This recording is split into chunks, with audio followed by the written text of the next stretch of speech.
Nous vous proposons dans nos podcasts professionnels des entretiens destinés à informer et à aider nos collègues débutants ou aguerris qui souhaitent pratiquer la contactologie.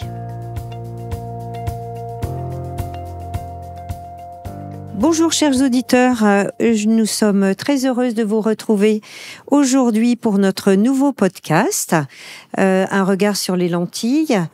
Aujourd'hui, nous allons interviewer un de nos collègues qui s'est lancé en adaptation lentilles à l'hôpital. Alors j'ai la grande joie de recevoir aujourd'hui le docteur Julien Porret, qui est donc chef de clinique à l'hôpital d'Amiens, dans les Hauts-de-France. Et il va nous partager aujourd'hui sa pratique et ce qui l'intéresse dans la contactologie.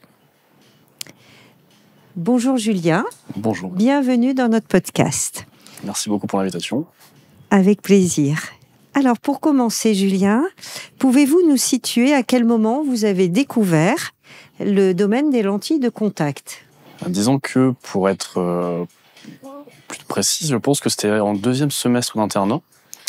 Et de façon un peu paradoxale, c'était plus une question d'ego, je vais vous expliquer ça tout de suite. C'était quand je suis arrivé au CHU d'Amiens, les jeunes internes souvent ont des vacations à faire dans un hôpital de périphérie pour faire des consultations lunettes standards pour les patients, pour un peu répondre à l'offre de soins.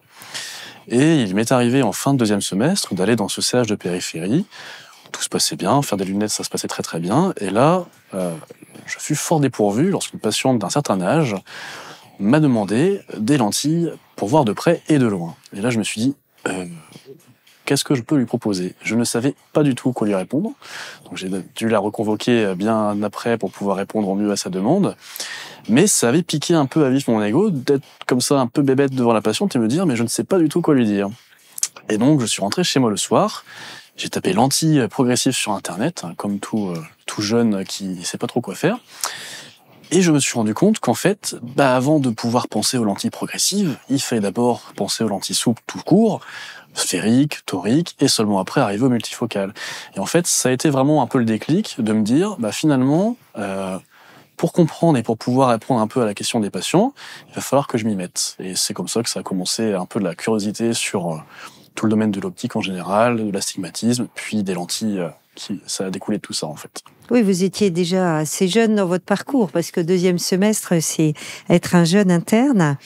Et finalement, comment vous vous êtes formé vous-même, avec des cours, avec des congrès, aujourd'hui nous sommes à un congrès par exemple, où vous avez pu parler de l'adaptation des kératocones, ou avec des formations laboratoires. Qu'est-ce qui a fait votre formation? Disons qu'au tout début, c'était effectivement, je me suis beaucoup inspiré des articles un peu généralistes sur des revues comme Réflexions ophtalmologiques ou Cahiers d'ophtalmologie. Il y a régulièrement tout de même des communications sur la contactologie, au moins pour découvrir un peu le principe. Et je me suis vite rendu compte qu'avant de vouloir me lancer vraiment dans poser la lentille sur l'œil du patient, il fallait quand même avoir des notions aussi d'optique. Et je me souviens avoir très difficilement lu le rapport de la Société américaine d'ophtalmologie de 2014, traduit par la SFO. J'avais beaucoup de chance parce qu'en anglais, ça aurait été encore plus difficile. Et il y a un chapitre entier sur les lentilles de contact et avant tout des petites notions d'optique que je ne connais pas encore maintenant. Je pense qu'on ne peut pas tout savoir. Mais ça a été justement le premier abord de ma formation. C'était vraiment d'avoir la théorie de l'optique, la théorie de la lentille, avant de vouloir les poser sur les yeux de mes patients. Et après, ça a été énormément les formations du laboratoire Ménicon, pour ne citer que. Je sais que le campus Ménicon a été d'une très grande aide parce qu'il renferme énormément de vidéos explicatives et qui sont très didactiques finalement. Ne serait-ce qu'avoir le plaisir et le bonheur de pouvoir faire pause, de poser un peu le cerveau, d'aller prendre un petit café et de revenir ensuite pour refaire machine arrière et recomprendre un peu mieux ce qui était expliqué. Ça a été vraiment d'une très très grande aide. Et forcément, le DU Contacto a été aussi, juste avant de prendre vraiment mes fonctions de contactologue au CHU d'Amiens, ça a été forcément l'étape obligée pour avoir tous les aspects généraux de la contactologie, les aspects médico-légaux même, vraiment et avoir de faire ma formation et de me lancer, tout simplement.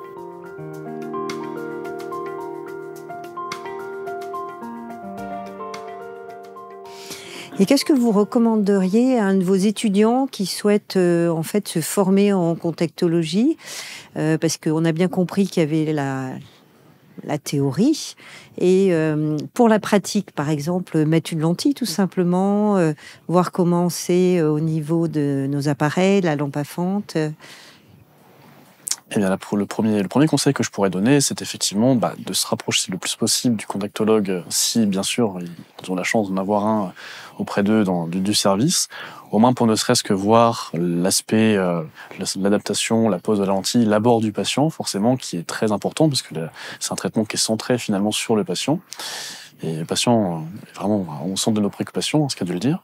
Donc si peuvent au maximum passer avec des praticiens qui font de la contactologie, s'ils sont intéressés, si leur premier abord leur plaît, même s'ils comprennent pas au début, ce qui est normal, pourquoi pas essayer de persister, de signer, de faire les formations dont on a parlé précédemment des différents laboratoires.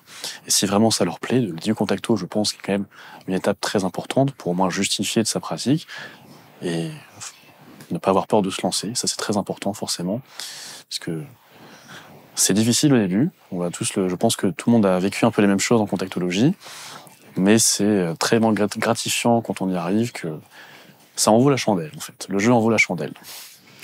Au CHU d'Amiens, est-ce que vous avez des étudiants avec vous qui suivent votre consultation? Alors en ce moment, non. Non, d'accord.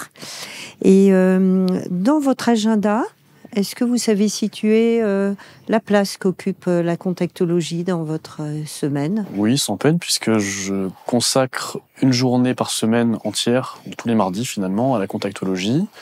Et tous les mois, ça me fait à peu près 4 vacations de contactologie sur une journée entière. Et je m'arrange pour les répartir au mieux. Par exemple, je sais que le premier mardi et le dernier mardi du mois, je vais surtout faire de la pathologie cornéenne, kératocone, etc. On en parlera sans doute après. Et les 2 autres mardis, il y a un mardi dédié à l'orthokératologie et un autre pour les lentilles un peu plus de spécialité, les lentilles sclérales, qui nécessitent tout de même d'avoir un peu plus de temps avec le patient pour la mise en place. Et comme ça, au moins, je sais, à chaque fois que je me lève le matin et que tous les mardis matins où je vais au CHU pour faire de la contacto, je sais pertinemment quel type de lentilles, quel type de patient je vais avoir en face de moi. Et ça me permet de fluidifier un peu mes pratiques, en fait. Oui, c'est une bonne organisation.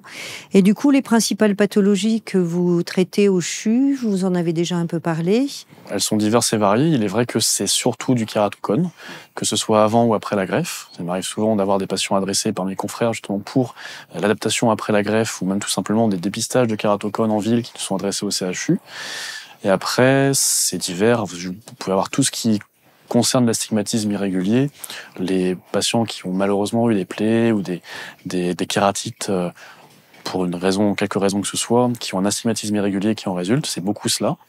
Il m'arrive d'avoir aussi régulièrement des patients myopes forts, adressés par leur ophtalmologiste, et forcément des patients aussi jeunes en prévention de la myopie, qui est quand même l'un des enjeux majeurs de ce siècle finalement, pour les lentilles d'orthokératologie. Et une petite part également de l'activité se concentre aussi sur les patients qui sont plus tributaires d'un problème de sécheresse oculaire.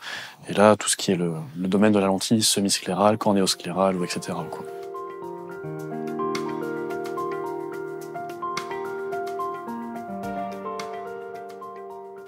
Comment vous avez mis en pratique votre consultation au niveau matériel, donc boîte d'essai, personnel Alors, globalement, je suis seul pour le faire, sauf quand l'assistance technique de certains laboratoires m'assiste. Et je dispose de plusieurs boîtes d'essai de différents laboratoires d'ailleurs, et chacune dédiée je sais que j'ai une boîte de lentilles sclérales de chaque laboratoire, des lentilles on va dire, standard. Il y a beaucoup de boîtes d'essai, effectivement. On a beaucoup de matériel au CHU d'Amiens et on a la chance d'avoir aussi une bonne topographie cornéenne. Pour pas citer de marque, peut-être, je ne sais pas si je peux citer de marque, mais plutôt éviter. Mais en tout cas, l'avantage, c'est que les orthoptistes sont aussi formés pour nous faire des examens complémentaires de très bonne qualité. Et ça aide forcément à l'adaptation de chaque patient. Donc vous êtes plutôt en travail solo, c'est-à-dire que vous faites le choix de la lentille, la surveillance, les manipulations, les rappels d'entretien. C'est ça. C'est plutôt vous qui le faites. À part, bien entendu, quand j'ai la chance d'avoir l'assistance technique auprès de moi qui vient, parfois se déplace en consultation. Mais la plupart du temps, oui, c'est nous qui nous en chargeons. Et finalement, votre retour de satisfaction de cette activité, qu'est-ce qu'elle vous apporte ? Je vous avoue avoir commencé il y a de cela à peu près 1 an et demi, un petit peu moins peut-être, et j'ai pu continuer. Donc pour le coup, je vous avoue que ce que ça m'apporte, c'est surtout beaucoup de plaisir, pour la simple et bonne raison que ça permet de varier l'activité, parce que forcément il y a beaucoup de choses qui sont susceptibles de m'intéresser, mais la contactologie, ça permet de voir un peu autre chose finalement, de mettre en pratique finalement aussi des connaissances qui ont été accumulées au cours de quelques années.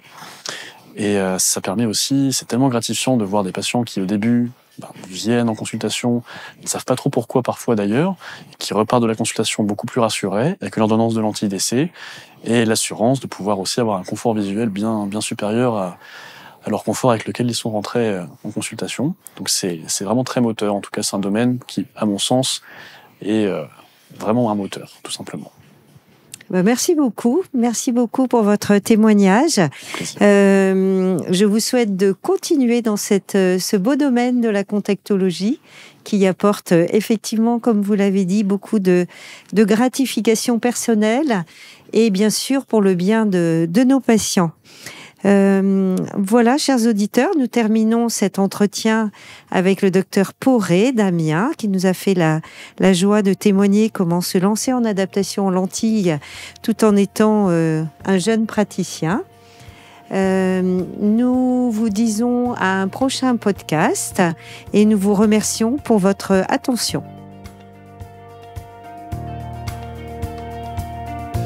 Vous êtes un particulier ? Parlez-en à votre ophtalmologiste et retrouvez notre gamme de produits adaptés à votre vue sur notre site internet menicon.fr. Vous êtes un professionnel, retrouvez-nous sur notre site internet campusmenicon.fr. Le Campus Menicon, c'est plus de 80 formations en ligne et des accompagnements techniques personnalisés adaptés à vos besoins.